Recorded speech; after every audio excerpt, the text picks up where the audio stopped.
Jenise, welcome to Social Impact Power Chats. Thank you so much for having me. I'm so delighted to have you. I have had the good fortune of knowing you for quite some time, and I've always known you as like a true social impact soul sister. And I'm so excited for everybody to get to know you. So if you could just help us get started, like early Jenise, who are you and how and, with what intention did you chart this career path for yourself? Well, if I go super early, I would ask my mom as like a 5-year-old child why some kids didn't have food. So I do think there's something like innate that, we can be born with and curiosity.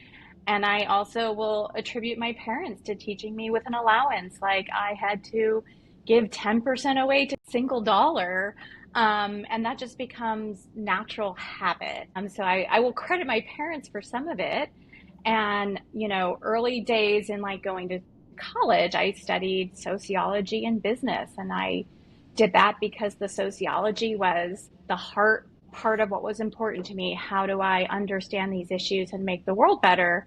And yet I didn't see myself doing like program delivery. I really enjoyed business and building. And so I double majored in both of those things, which did not go together at the time. And I think the early start of my career, there really was a choice of one, or the other. But, the world has evolved. And post business school, I worked for a charity that did indirect service. So I kind of got both of those. Like I was moving physical goods, but to nonprofits. And then Tom's reached out to me in the early days, and I had this super unique expertise. And I think in a post, Tom's world, a lot of businesses look different. But for me, it's been not linear at all. It's been a lot of trying to chart my own way of what do I care about and what am I good at. Yeah. And, when you think about the work that you did for Tom's, they really were kind of reinventing what it meant, or not even reinventing, inventing what it meant for the consumer to understand that there was a way for them through their purchasing power to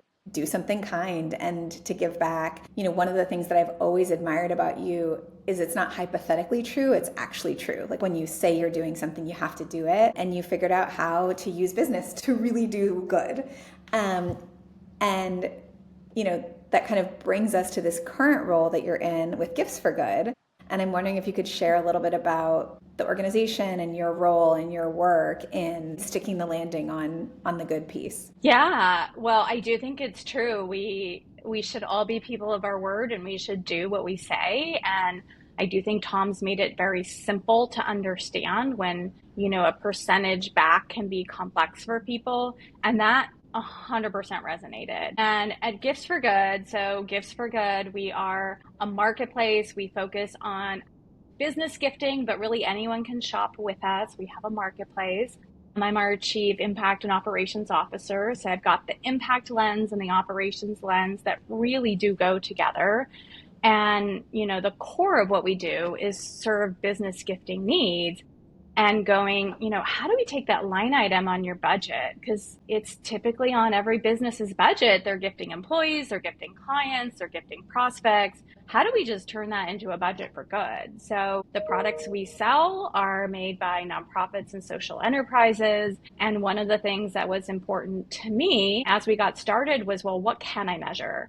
And for people that are really involved in the impact space, we know like outcome measurement, and that is definitely challenging and expensive and not something that we would do as a business selling different makers' products. So it's going, what outputs can we measure? Because we can measure something. And so I'm a fan of like, what can we measure? And let's measure that.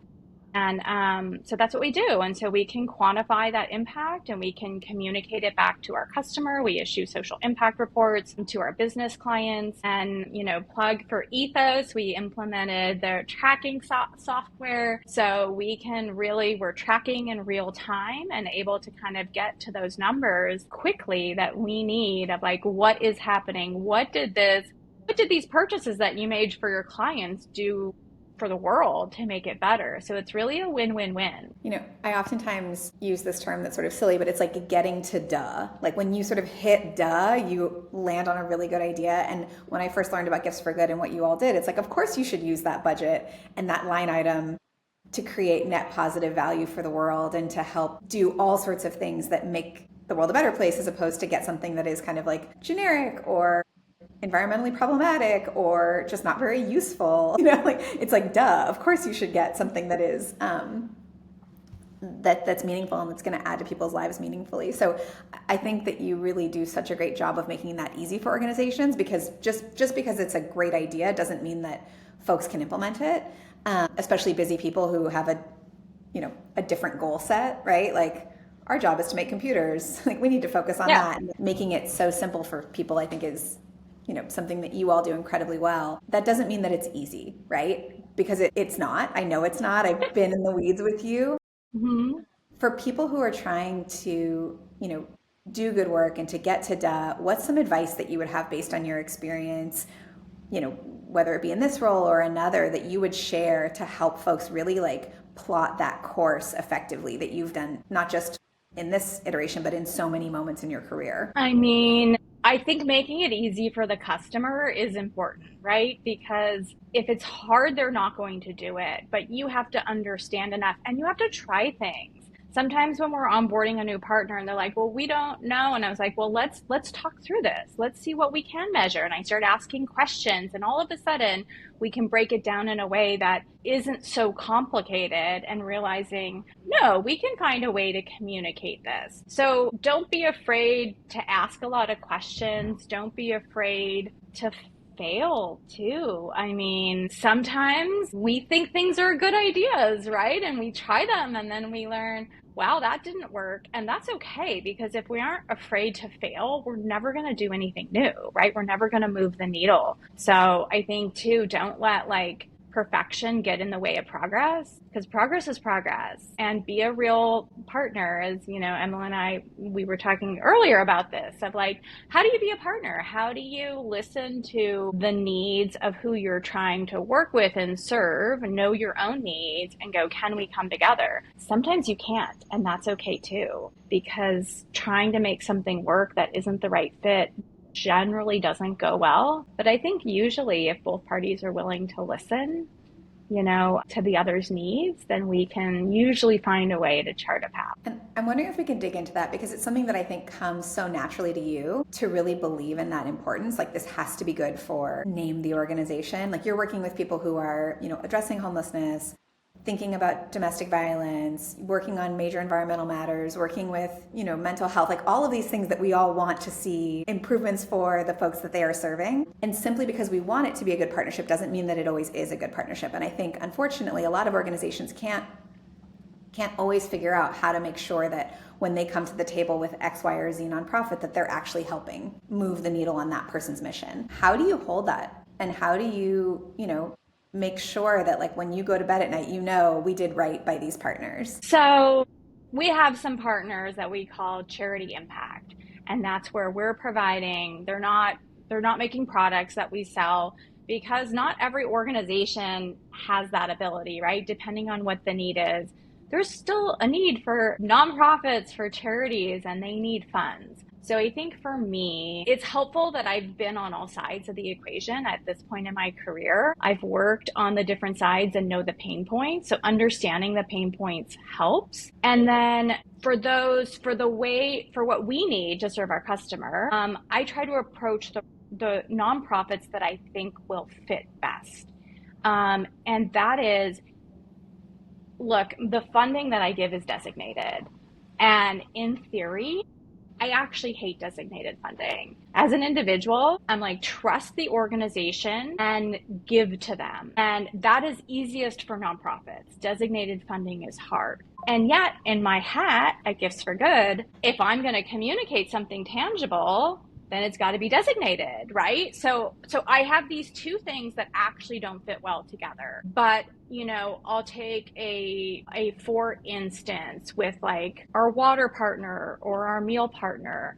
They're focused on that. They spend a lot of general funds on that. So when we worked through how can we make this work, I'm giving funds that are designated to something they spend a lot of general funds on. And so therefore the designation isn't hard for them. We're also working through partnerships up front where my questions are, I need to seek to understand and capture this information up front, and then we can give to you on an ongoing basis, right? So like every quarter, I'm sending you a check to do what you're already trying to do. So yes, it might be a little bit more work up front, but then it's just there in perpetuity. Of course, we're doing check-in calls and we're touching base on things. I just got off one of those calls, but ultimately I'm going, how can I be an extension of, for my partners that make products, of your sales team? How do I be an extension of your fundraising team for our charity impact partners in a way that's meaningful? So when I put that hat on, I'm trying to put myself in the partner's shoes. And of course, for our customers, going, what do they need? What do they want? What do they care about? So can I work with a partner in a way that accomplishes what I need to for my customers? But that's I don't know, that's the way that I dig into it, is what does everyone need for this to be successful? And if we can't meet it, it doesn't work. I have had partners try to say, well, maybe if we did it for this cost, and I've asked the questions of like, well, does that actually work for you? Like, if this goes well, does that work for you? And they'll tell me no. And I'll say, then we can't do it, because my mission is to actually serve your mission. So if I am not serving your mission, if I'm taking away from your mission, it actually doesn't work for me either. So I think it's always going back to the core of, why do we exist as a business? We exist to serve these organizations. So I've got two types of customers. And if at any point one of them isn't being served, it doesn't work. So that's the lens I've tried to view the work that we're doing at Gifts for Good, of how do we serve two equally important stakeholders. And I think, it's that leadership and that clarity that is why you have the value that you have in the marketplace. So I think that's an incredible tip, an incredible framing for people who are thinking about this work, whether it be on behalf of businesses or nonprofits who are trying to think about how to engage partners. It kind of all begins and ends with that, and being able to have that conversation on the front end will save so much time, energy. Yeah. What are the deal breakers? Let's get through the deal breakers on both ends. And if there's any there, we don't have to spend a lot of time on it, right? We want to focus on where there's synergy. Amazing. Well, Power Chats always go so quickly. I feel like I could talk to you for hours, because I have, but I'd love to finish with the question we always end with, which is kind of crystal ball, looking toward the future. I mean, I feel like you were very prescient. Like you talked about, you double majored in sociology and business. You did kind of see the future, whether you knew it at the time or not.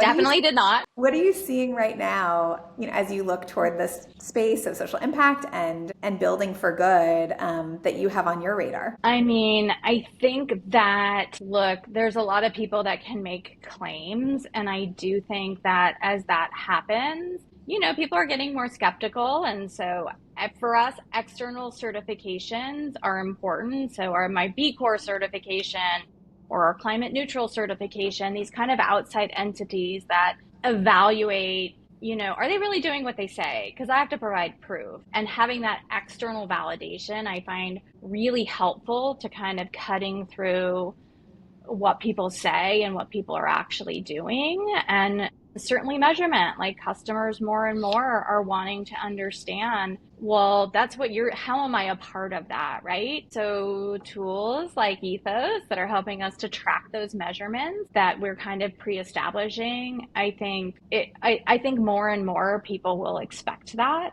kind of understanding. Those are some things I would say to keep on the horizon. Amazing. Well, always a fan, as you know, of measurement and tracking and bringing people under the hood, because it's what makes you better. So absolutely. Thank you so much for joining us, and thank you for everything that you do. I, can't say enough about kind of you and your work and the authenticity and value that you drive. So I know many people will learn from this and appreciate that you exist and that you're making it happen. Well, thank you. And likewise, you have been a leader in this space, and it's a joy to get to work with you. Ditto. All right. Thanks so much, Jenise. Bye-bye.